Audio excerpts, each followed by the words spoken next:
Salutam, galera aí, público do Esperanto do Zero. Hoje é um dia especial, nós estamos recebendo a visita do Ciro Gomes.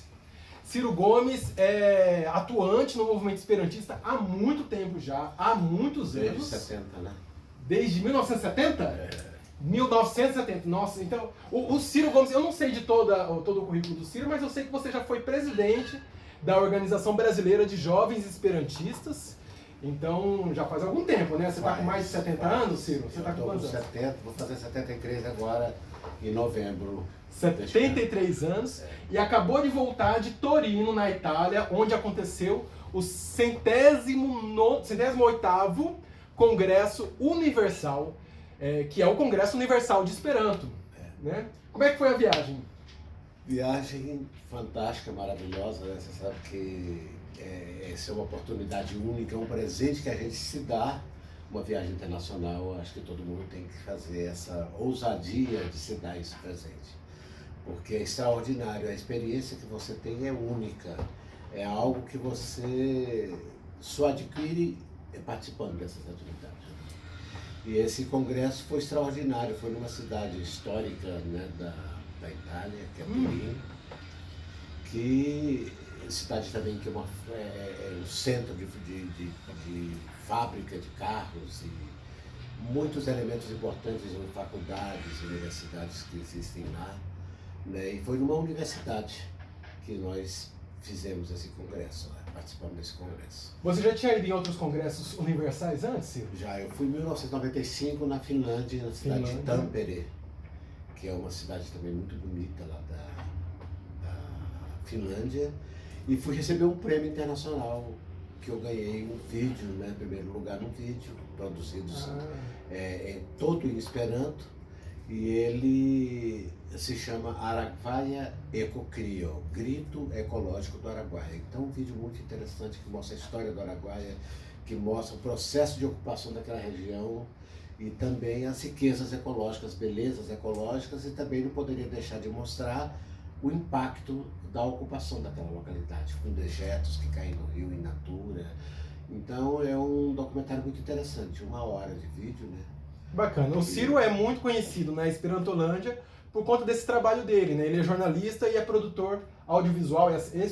Produtor audiovisual, é isso? Videomaker, a gente poderia. Videomaker? Produtor audiovisual, que Tá certo. Vários dos congressos brasileiros de Esperanto tem trechos, né, gravados por ele, algumas aberturas. Muitas entrevistas, né? Entrevistas. E agora no Congresso Universal em Torino você também foi gravar lá algumas coisas, correto? Eu fui fazer um documentário, uma produção para a Associação Universal de Esperanto, que é a organização máter do movimento esperantista no mundo. Com fotografias, fazendo fotografias e fazendo vídeos. Entrevistei muita gente importante, embora eu não conheça também a dimensão das pessoas, né, das áreas específicas de atuação dessas pessoas no movimento esperantista, mas as que eu conheci, que eu sabia, eu entrevistei. Até Conta pra gente. O presidente da UEA eu entrevistei. O presidente da UEA. Conta pra galera o que é a UEA, né? Porque a galera não sabe. A UEA é Universala Esperanto Asocio, Associação Universal de Esperanto. E ela tem a sua sede lá na Holanda, já estive lá também, já conheci. E desde 95 que eu faço essas viagens internacionais. Então isso para mim é um privilégio único, cada vez é uma experiência nova, né? Aí você entrevistou o presidente da UEA.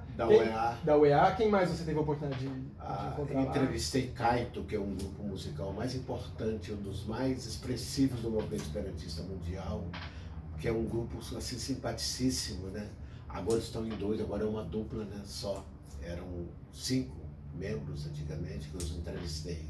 Lá em Günstenberger, na Alemanha, em 1996, e agora, né, depois dessas décadas, né, eu os vi de novo. Já estão bem mais avançados na idade, e eu também, naturalmente. E mesma simpatia. Legal. Um grupo maravilhoso. Kaito significa pipa, essa pipa de criança brincar. Papagaio, né? Papagaio, de empinar a pipa. Interessante o grupo. Ela tem uma voz assim belíssima, né? E eles tocaram no congresso, então? Tocaram no congresso, fizeram uma apresentação lá. houve também outros grupos importantes participando. Eu fiz mais a abertura e encerramento e algumas atividades do Congresso. São inúmeras atividades que você não consegue participar de nem um terço delas. As atividades, elas acontecem simultaneamente, simultaneamente. Então você decide, você tem que eleger que atividade você vai participar. Que tipo de atividade? Me dá alguns exemplos. Todas assim. as áreas, por exemplo, na área da literatura, na área da infraestrutura do movimento esperantista mundial, a língua em si, né? A riqueza que existe nos países que são levadas para o movimento. Existe uma feira muito interessante também, essa feira ela é realizada no dia da abertura do Congresso, primeiro dia, que é Movada Foiro, a feira do movimento. Então ali os grupos, né, do mundo inteiro se apresentam com as suas atividades e distribuem material. Existe uma quantidade enorme de material que são distribuídos ali, gratuitamente a maioria, e que dão a demonstração da dimensão do Esperanto em nível de mundo. Não é que a gente pensa que o Esperanto às vezes é pequeno, é uma língua desconhecida, mas o movimento é imenso. E aí nessa feira, então, cada associação nacional dos seus países ou os estados apresentam os materiais e o que está acontecendo de movimento esperantista no mundo todo. Então eu acho que isso é uma riqueza muito grande, né? Com certeza. Então eu fiz foto, não consegui foto. O que você achou dessa feira? O que você conheceu lá, que você destaca? Tem inclusive o movimento gay mundial também está dentro do movimento esperantista. E eles têm lá uma atividade também muito interessante de exposição das suas ações, as atividades no mundo, a política de respeito, né, e de aceitação da comunidade LGBTQIA+. Então, existem atividades em todas as áreas imaginárias, né? São faca associo. São associações específicas de áreas, né? Por setor, né? Por setor. Então isso fico feliz de ver a dimensão, a grandeza que é tudo isso. Que setores você viu lá o setor, né? Essa é a tradução literal para a língua portuguesa. Você viu o setor da população LGBT? Quais outras associações? Educação, muito interessante. O lado também da produção artístico-cultural também muito interessante. Você vê de arquitetura, de engenharia, as áreas das atividades humanas estão ali naturalmente representadas. É uma língua extremamente fácil, uma língua que você aprende com um período mínimo de tempo. Como é que você aprendeu, Ciro? Foi em 70, eu conheci a língua na minha cidade, lá na cidade de Jataí, Goiás. Com a família de Neia Lúcia Souza, que é uma esperantistazinha no movimento esperantista mundial. Ela nasceu também na minha cidade, nos conhecemos lá, e a mãe dela falava um pouco de Esperanto. A prima dela, que foi minha professora, Maria Conceição de Souza, que faleceu aos 90, quase 100 anos, né, de atividade, era uma pessoa dinamicíssima. Foi minha professora também de reforço na época da infância e adolescência, e que a partir daí eu tinha as informações de Esperanto. Aí mudei para Brasília. Em Brasília eu servi exército e retornei para Jataí. Não aguentei ficar lá, voltei para Brasília de novo, né? E aqui, chegando aqui, comecei a estudar com ela em 1970. Ah, legal. Então você teve um início que você teve algumas aulas e depois você estudou sozinho. Aí eu comecei, fui para o Rio, ainda mudei de Barra, fui para o Rio de Janeiro. No Rio de Janeiro, na Cooperativa Cultural dos Esperantistas, que é uma organização importantíssima em nível de mundo e de Brasil, que ela também é editora, ela tem uma história do movimento brasileiro das últimas décadas, de 50 para cá, está ali nessa liga brasileira, está nessa Cooperativa Cultural dos Esperantistas do Brasil, com sede lá no Rio de Janeiro, ao lado do Teatro Nacional, no centrão do Rio de Janeiro, ao lado do Teatro Nacional. Né? Certo. Um edifício interessante no sul. Aí lá você teve algumas aulas de Esperanto lá, então. Qual que era a metodologia de ensino deles? Olha, eu fiz com o professor Jair Salles, né, que é um professor famosíssimo no movimento esperantista brasileiro. Ele me ensinou no Esperanto Sem Mestre, que é um livro muito importante, né, da Federação Espírita Brasileira. ele dava aula nesse livro. Mas é um livro que eles falam assim, Esperanto sem Messi, mas é um livro que tem a dimensão do Esperanto estar ali nesse livro. Então, se você estudou nesse livro, você sabe tudo, né, do Esperanto. Aí eu fiz o supercurso também na Universidade do Ceará,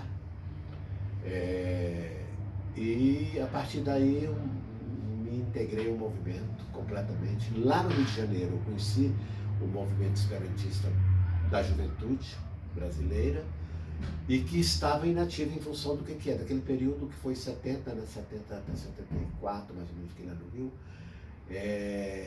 E o movimento tinha sido impedido pelo regime militar.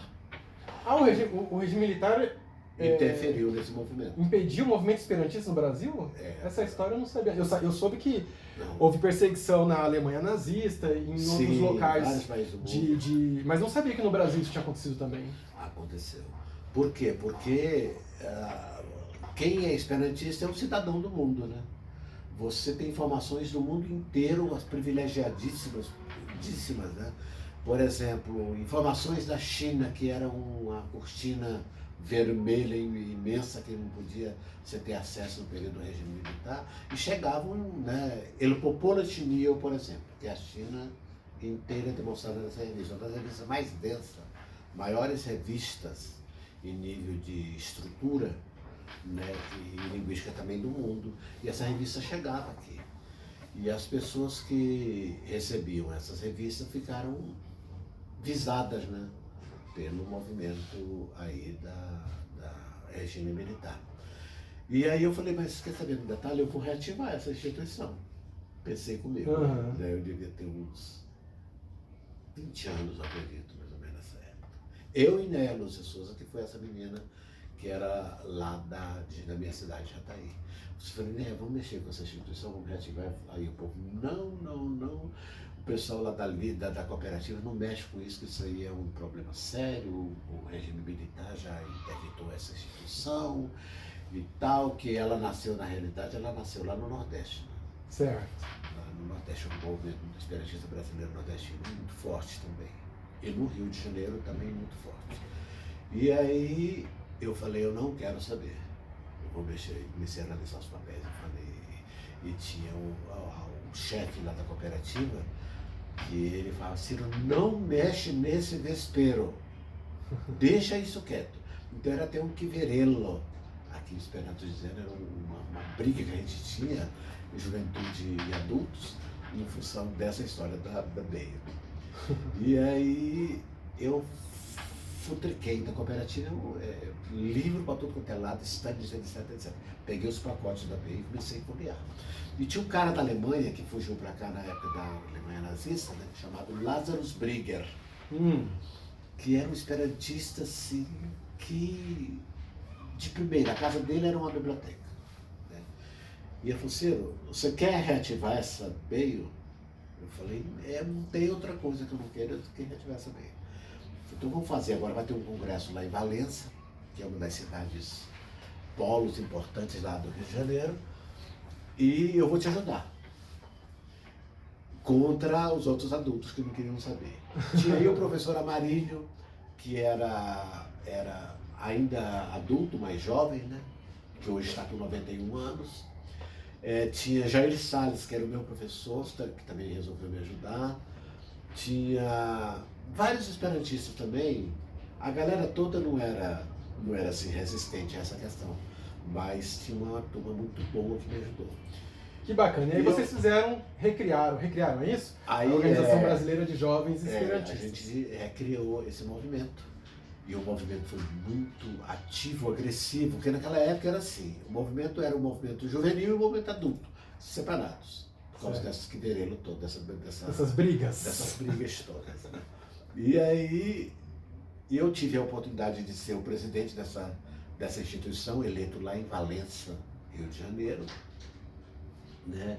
Tem muitos nomes que até pela idade já me foge da cabeça, né?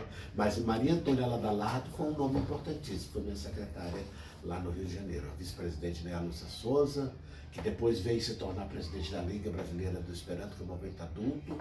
Com a transferência da Liga Brasileira para Brasília, ela se tornou presidente aqui. Certo. Né? E foi aquela loucura para reorganizar a Liga Brasileira de Esperanto.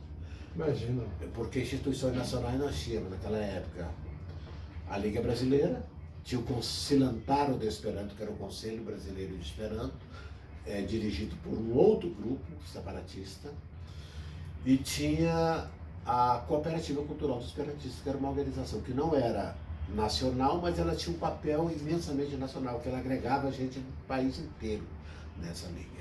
Você guarda muito da história do Esperanto no Brasil, né? Eu sou historiógrafo, né? Ah, é. Então, eu já aproveito.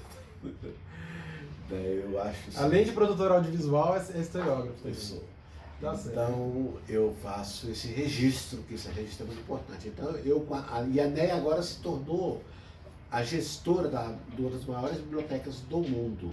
Ela que era funcionária da biblioteca da Câmara dos Deputados, né, como profissional, biblioteconomista, ela se tornou agora a organizadora, a gestora da biblioteca do Esperanto, que ela também está se transformando agora numa biblioteca mundial, não só ela, mas a da biblioteca da Alemanha, da Holanda, da própria UEA, né, da Viena, que tem um museu. A galera que acompanha o Esperanto do Zero no Instagram já conhece a Neia. E no YouTube, em breve, eu vou fazer uma entrevista com ela também, aí o pessoal vai poder... Toca nessa história da Bale com ela certo? também, né? Ah, E nós somos os Malionula da Bale, né? Os idosos da Bale. E a gente não imaginava também essa longevidade, né? Eu vou só fechar a porta ali para facilitar pra gente o som, gente. Voltando então. Mas Ciro, eu queria conversar mais com você sobre o Congresso de Esperanto, né? O público que acompanha a gente, boa parte nem é esperantista, não fala Esperanto, mas Sim. pensa em entrar para a Dá possibilidade, Esperantolândia, né? E às vezes o pessoal fica na dúvida, será que vale a pena aprender Esperanto? Será que vale a pena entrar na Esperantolândia? Não é uma língua morta, né? Pois é. Certamente não é uma língua morta. Conta pra gente quantas pessoas foram lá no Congresso Universal. 2.000 pessoas, mais ou menos. Cerca de 2.000 pessoas em Torino, Itália, que nem é uma cidade muito grande. É uma cidade grande, Torino? É uma cidade grande. Quantos habitantes, mais ou menos? Você tem ideia? Exatamente, nós temos que fazer essa pesquisa para saber quanto é. Mas... Bom, tem universidade, né? várias... O Congresso foi na universidade lá, então é uma cidade conhecida. Politécnica. Eu não conheço muito. A Universidade Politécnica lá. Então cerca de 2.000 pessoas. De quantos países diferentes? 70. 70 países diferentes. Você conheceu gente de quais países lá? Conta pra gente, de quais países tinha esperantista lá? Tinha 70 países, né? 70 países. Tinha do Japão? Tinha. Tinha da Indonésia? Tinha. Tinha da China? Tinha demais da China. Demais da China? Japão, toneladas de gente para citar. Ah, é? Do México tinha? Tinha. Da Argentina? Tinha. Brasil? Do Brasil? 44 pessoas. 44 brasileiros saíram do 180. Brasil para a Itália participar do Congresso Universal. 180 da França. 180 da França, que é ali pertinho, né? Mais fácil A para eles. Alemanha também, uma quantidade enorme de pessoas participando. Um troço maravilhoso, uma inter-relação cultural única no mundo, que não tem instituição no mundo que tenha essa interação internacional, como o Esperanto tem. E do Oriente Médio, tinha algum país? Todos. Quais países tinha? Todos. Tinha do Irã? Tinha do Egito, tinha do Irã, tinha de todos os países ali. E da África, tinha? Tinha. De quais países da África tinha? Inclusive, a África tinha África do Sul, tinha Senegal, que é onde vai acontecer o 109º Congresso Universal. É uma negrada maravilhosa, um povo altamente culto, né? Do Congo, tinha? Tinha. Legal. Então, E da Europa toda, eu imagino, né? França, Espanha, Portugal, Inglaterra, Bélgica, Luxemburgo, Suíça, Áustria, Grécia. Luxemburgo é um paísinho pequeno, mas é o mais rico, né? Então, né? Inclusive lá, Polônia, Hungria, Rússia. Tinha muito russo lá? Tinha.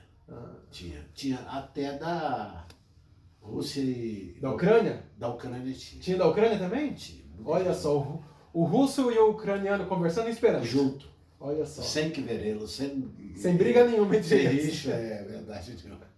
Então, o que que é? Isso é uma riqueza cultural imensa. E todo mundo tem espírito de paz, né? De amizade. Então, você vai criando essa uma relação imensa. Grupos de teatro. Eu, na realidade, eu fiz teatro no Rio de Janeiro, na Escola Martins Pena, de teatro, né? Foi meu professor, um dos professores um dos teatrólogos mais importantes do Brasil, né? Que é a Mira Haddad, foi meu professor. E encontrei também um grupo maravilhoso lá de Praga não, da República Tcheca, apresentando teatro.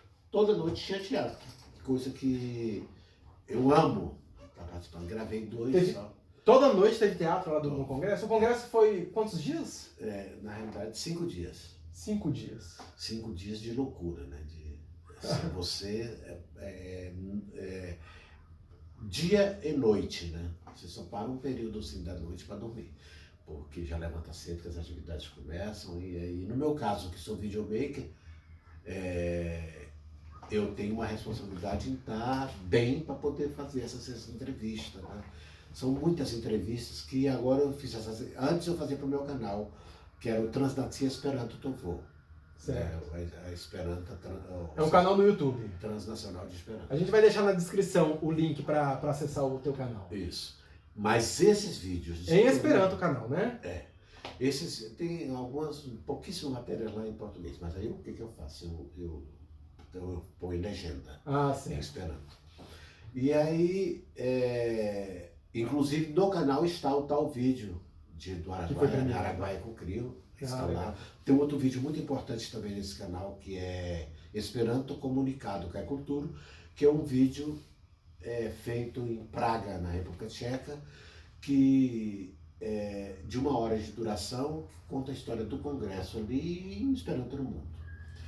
Então, essa experiência, esse cabedal de informações, essa vivência internacional no Esperantuio, você fala como aqui? Esperantuio Esperantolândia, fala. Esperantolândia, porque uio, a terminação, o sufixo uio em Esperanto significa recipiente, né? É o continente, aquilo que contém alguma coisa. Então, Esperantuio é o mundo do Esperanto, né? Eu traduzi como... Aliás, eu não traduzi, não. Alguém que traduziu como Esperantolândia, eu achei fenomenal e uso no Esperanto do Zero isso. Muito maravilha. Esperantolândia é o quê? É Lândia, né? O mundo do Esperanto. Então, Esperantuio. Né? Então, esse privilégio... Eu até esqueci o que eu estava falando aqui. Nosso caminho foi igual na hora que eu entrei aqui na... Você está falando do seu canal, né? Ah, sim. E que lá tem, nesse vídeo Esperanto Comunicado com a Cultura, tinha mais de 4 mil pessoas num congresso, num centro de convenções gigantesco, belíssimo, 3 andares. Cabe 4 mil pessoas nesse centro de convenções aí. Cabe. Enorme esse centro de convenções. Enfim, lá nesse vídeo você consegue ver a dimensão que o Esperanto é. As pessoas acham que é grupinho, não é. É uma coisa gigantesca, é um privilégio imenso participar dessa comunidade. Essa é uma comunidade, uma das comunidades mais conscientes socialmente falando do mundo, é essa língua. A comunidade dessa língua, Esperanto, língua internacional.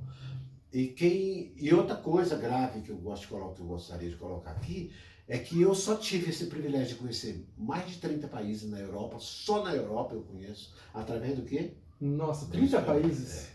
Então eu conheço até o Polo Norte, todos os países da Escandinávia eu futriquei, eu e Deus viajando para lá. Eu tinha 14 anos quando eu saí da fazenda e vim para a escola em Jataí, na cidade, né? Então você imagina, esse roceiro, viver até os 14 anos numa fazenda. Não é fácil. E aos 14 anos ir para a cidade e agora passar pela Finlândia, pelos países da Escandinávia, pelo Polo Norte e 30 países da Europa. Belíssimos, eu e Deus, eu sozinho. Entendeu?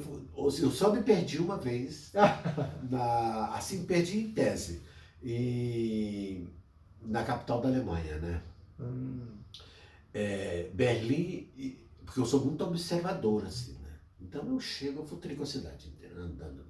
Alexanderplatz, uma praça belíssima, que tem um histórico ali do massacre nazista, em fotografias que aparecem nas placas, aquelas placas indestrutíveis, né? Que são uma produção extraordinária de fotografia no negativo. Então você vê a fotografia no negativo. Alexanderplatz, que é do lado, então, do outro lado da Cortina de Ferro, do oeste, né? E do outro oeste é o nosso lado aqui, né? Essa viagem agora que você fez para o Congresso Universal, você foi só para a Itália mesmo ou você também... Eu fui só à Itália. Só a Itália. Só a Itália, é. Eu tenho umas questões... Passou quantos dias lá? Passei uns 12 dias. 12 dias na Itália? Mas o Congresso não são 12 dias, mas né? Mas você chega antes, dá uma circulada, né? Termina do Congresso, você ainda faz turismo, né? Entendi. Falar em turismo... Você fez turismo sozinho ou com outros esperantistas? Sempre com esperantista. É esperantista na rua. Eu tive o privilégio, depois eu vou falar sobre a questão do turismo. Mas tem um rapaz que eu conheci em 1974, que era pivete guri, devia ter uns 14 anos mais ou menos, que é lá de Turim, mudou com a família para cá, e eu fui o cicerone deles em Belo Horizonte. Eu morava lá, né, em Belo Horizonte. Também no Esperantuio, lá de Belo Horizonte, que é um movimento também muito interessante. A estrutura física lá é muito boa, salas boas, né?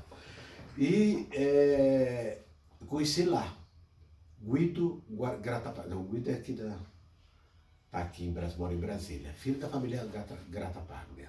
É Úrsula e José. José falecido há um mês, né? Nem um mês ainda, né? Eu não tô sabendo. José Grattapaglia. José é o do Bonespero? É. Ah... Então... Bonespero é uma fazenda? Escola, é. Uma escola que fica numa fazenda aqui próximo a Brasília, e é uma escola que usa o Esperanto, enfim. Tem uma história aí, que um dia eu ainda vou entrevistar alguém a respeito disso, aqui no Esperanto do Zé. Ah, lá não é tão perto de Brasília, assim, é lá na divisa do Tocantins, tá em cima, chama lá, Alto Paraíso, né? Fica no Goiás, né? Dos Veadeiros. Fica uns 400 quilômetros de Brasília, eu acho. Não, desculpa. Uns 200 quilômetros de Brasília. Eu acho que é isso aí. Uns 200 quilômetros de Brasília. E eu fui um dos primeiros professores dessa escola lá. Dava aula de português e dava aula de Esperanto. E trabalhava também, todo mundo lá faz jardinagem, né? Trabalha no jardim, estava reconstruindo aquele espaço, né, na produção de alimento para a comunidade. Então você também faz um trabalho braçal pesado lá.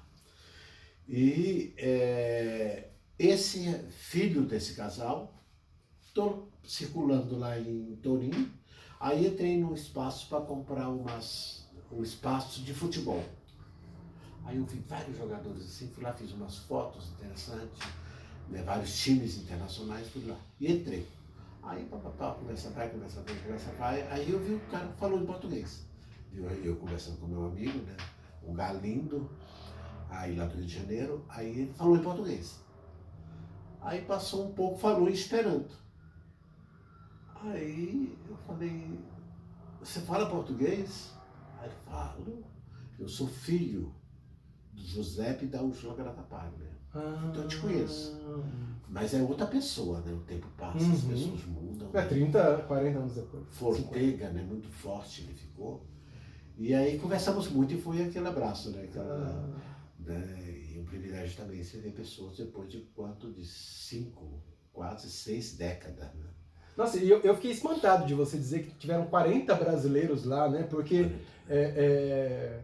porque assim, é caro, né, gente, ir para a Itália, né? E aqui em Brasília, por exemplo, o movimento esperantista... É porque eu não conheço muitas pessoas que falam Esperanto aqui em Brasília. Eu devo conhecer umas 20, 30 pessoas. E dessas 20, 30 pessoas que eu conheci, eu acho que deve ter tido uma ou duas que foram lá para o Congresso Universal na Itália, né? E uma ou duas de Brasília, gente, que é uma cidade grande, né? Então 40 pessoas me parece muito. Mas o que acontece é isso também, a pessoa aprende Esperanto, não é para praticar Esperanto com outro brasileiro, né? Ela pratica Esperanto com gente do mundo todo. E aí eu que estou em Brasília, acabo não praticando Esperanto, não conheço as pessoas. Você tem que se inserir nesse contexto internacional do Esperanto, que é maravilhoso, é fantástico. Olha o privilégio que eu tive de aprender essa língua e conhecer grandes partes do mundo. Eu conheço Estados Unidos pelo Esperanto. Europa tem um programa do Movimento Juvenil Esperantista Mundial chamado Passaporta Servo. Esse projeto é um serviço, né, extraordinário, que você fica na casa das pessoas. Você entra para o programa e você recebe pessoas e você é recebido em todos os países daquele círculo ali. Você usou muito o Passaporta Servo? Demais. Eu tenho até uma Viajava para os países e ficava na casa de esperantistas. Eu vou te contar uma história interessantíssima, Então, como? a única. Eu cheguei em Copenhague, né? Como eu falei, eu e Deus em Copenhague. Copenhague é uma cidade gigantesca, linda, maravilhosa, festa para todo quanto é lado, né? Com a arquitetura belíssima, um povo maravilhoso. São os Yankee, não, aquele povo da Escandinávia são os, como é que chama? Fazer navegação, os Vikings? Vikings. Ah, Então, aqueles blondos aí, né? Pessoal loiro, ruivo. ruivo. E aí cheguei lá para um festival internacional de cultura, né? Cultura Esperanto Festival, que reúne gente também do mundo inteiro. Um outro momento interessante. Cheguei lá, já fui também fazer filme, né? E nesse Esperanto Comunicado com a Cultura tem um bloco desse festival. Aí, nesse festival, eu conheci um casal. Aí, lá da Suécia. Aí falaram assim, você vai passar, eu falei, eu estou indo para a Finlândia, vou passar pela Suécia. Ah, não, então você vai lá em casa, quando você estiver passando por lá. Aí fizeram um mapa, eu falei, então faça um mapa para mim, riscadinho, onde que é autobus, que ônibus eu tomo, que os caminhos para chegar na casa de vocês. E lá é cheio de ilha, como a Finlândia, que tem 400 mil ilhas, né? Então, a quantidade, ilhas não, lagos. Então, é um troço assim, imenso, cheio de lago para todo quanto é lado. Aí, fiquei com essa família uma semana. Aí, cheguei lá na Suécia, telefonei. Pode vir, nós vamos estar aqui a manhã inteira, pode vir. Toma o primeiro ônibus aí e você vai chegar aqui. Aí fui. Estocolmo, cidade linda, né? E a rainha da Suécia é brasileira, né? Então... A rainha da Suécia é brasileira, é? Brasileira. Eu não e sabia. outra coisa, ela, se você marcar, ela recebe você no palácio. Olha Você é só. brasileiro, né? Uhum. Mas eu não tinha feito agenda, fiquei só a ver por fora, a coisa mais linda sobre o palácio. Imagens lindas eu fiz de lá também, né? Bacana. E aí, estátuas para tudo quanto é lado do povo da Escandinávia, né? Ciro, deixa eu te falar, agora você já é um esperantista muito experiente, né? Já Tem. fala muito bem Esperanto, conversou com esperantistas de diversos países. Mas no começo, você aprendeu Esperanto no Brasil, praticou no Brasil, sua primeira viagem para praticar o Esperanto com esperantistas de fora do Brasil. Como é que foi essa experiência? Você já era fluente ou não? Logo eu fui fluente, porque olha só, fiz 3 meses de Esperanto aqui. 3 meses de Esperanto no Brasil. E já fui para o Rio de Janeiro. Chego no Aqui Rio de que Janeiro, você disse ou em Jataí? aqui